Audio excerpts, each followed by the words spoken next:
Hello and welcome to a test drive on the Commodore 64.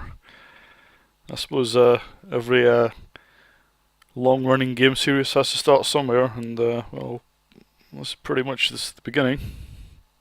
Accolade present. Bit of speech there.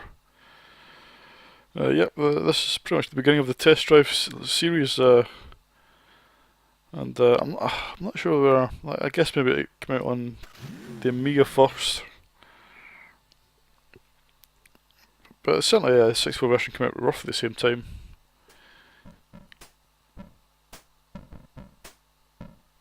And it's quite a hefty multi-load. I'm not actually sure what this is like in cassettes, but I would imagine not much fun.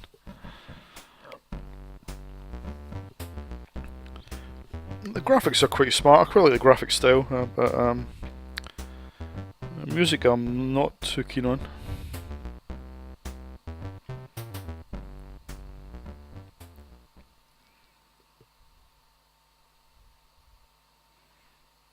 Well, on the 64, we had Test Drive, then Test Drive 2 also made it to the 64, but that was pretty much the end of the series as far as it was concerned on the 64.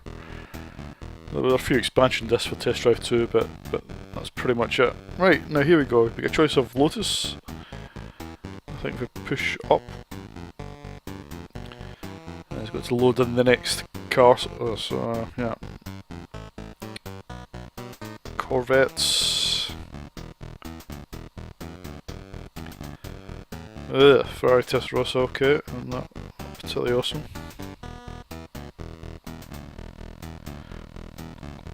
Porsche 911 Turbo, classic.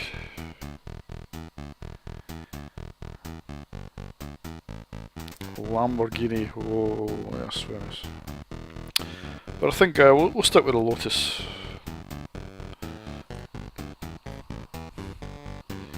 You get various stats, and if you're a bit of a car geek, might interest you.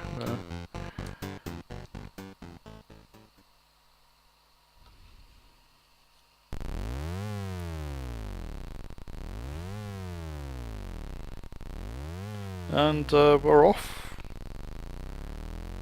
or at least well, we're off to the next bit of loading. Yeah, the multi-load is quite hefty. It's not as bad as it is in Test Drive 2, I think. When Test Drive 2's got a bit more variety in terms of the graphics. So you can see the dashboard of the car is quite nicely done, and it's different for each car. You know, roughly representative of the car that you've picked. And we're off. So it's manual gears, so it's just got up and fire to go up a gear at the right time. Now you can see the roar effect is actually pretty decent. I think I mean, it's not mind-blowingly fast or smooth, but it's smooth enough, and you know, it's. I think it's quite gives a reasonable sensation of movement, if not speed. Now the aim is just to get to the end of each section as fast as you can, without crashing. I think that's a radar, or a police radar at the top. Yeah, tells you when the police are around.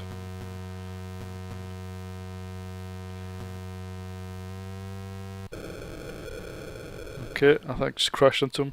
So you can see the cars themselves, the other cars are a bit blocky when they're on game over. That was a bit harsh. Well, I'll pick another car then. But you can see the cars themselves they're a bit blocky when you get close up, sort of expanded sprites. But and they do tend to just appear quite rapidly into view. They don't smoothly make their way towards you. It's quite sudden. Let's select a new car.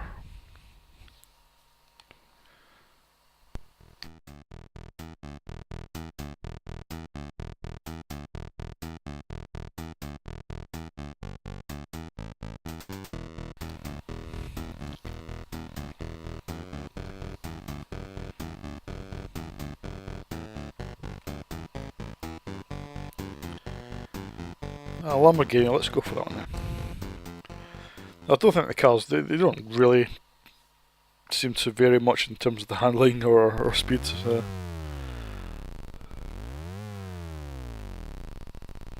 Certainly it's certainly not detectable in the game, I think. So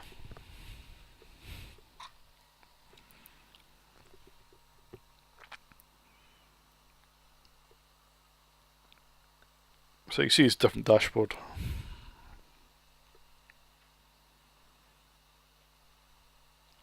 It's quite detailed, I think. Bear in mind the limitations of the C64's resolution. It's as detailed as it could be, I think.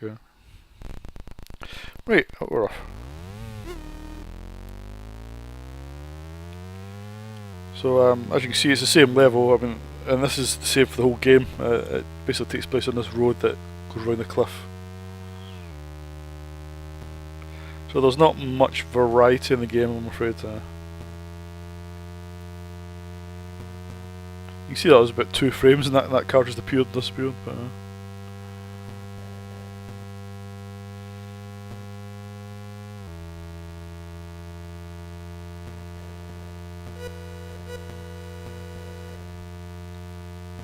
And this, was that the place again? I'll just get the foot down this time, I think.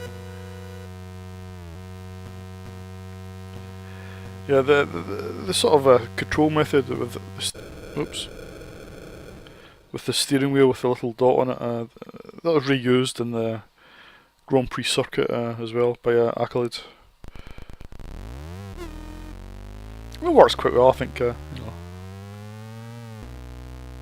It's not broken, don't fix it, really. I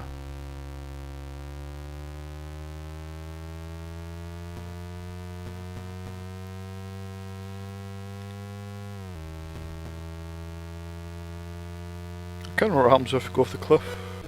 Oh, it just crashes. Test Drive 2 has more variety in terms of the road. In terms of the roadside graphics, it's got some tunnels as well. But the frame rate is a bit lower in Test Drive 2 as a result. So the frame rate is not too bad here. Well, I think it's okay anyway. Considering the sort of type of graphics, the road routine is probably one of the more realistic that you find on a 64 at least. Gas, so that's where we're heading to.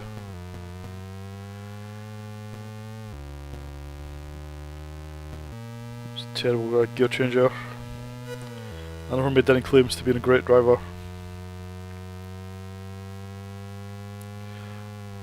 Right, there we go. End of level. Or end of stage. And that's pretty much all the game. There's not really much more in the game in terms of the gameplay or the graphics. That's pretty much it. So what's here is well done, and I think it's well done.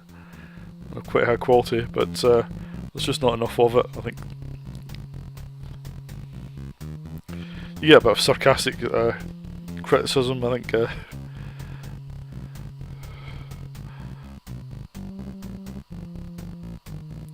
Just a brutal assessment of your performance. Right, well, that's all I can really show you of Test Drive. What I'm going to rate it. Well, unfortunately, there's just not enough of it to make it a classic. And the gameplay, I mean, it's okay. It's not particularly thrilling, but I mean, it vaguely feels like you're driving a car. A lot more than some games. So, in terms of that goal, it certainly managed to achieve that at least. But in terms of being a fun game, it falls short a little bit, I think. So in that regard, I'll give it 5 out of 10, I think, which means it's just average. Which I think pretty much sums up the gameplay. It's just average. But if you're after a bit more variety in terms of graphics and gameplay, then and you like perhaps a look at this game, then it's certainly worth checking out Test Drive 2, I think. You could argue whether it's worth trying it on the 64. I mean, it might be better playing it on the Amiga, but it's available on the 64, so maybe check that out. Right, that's all for this video, and see you in the next one.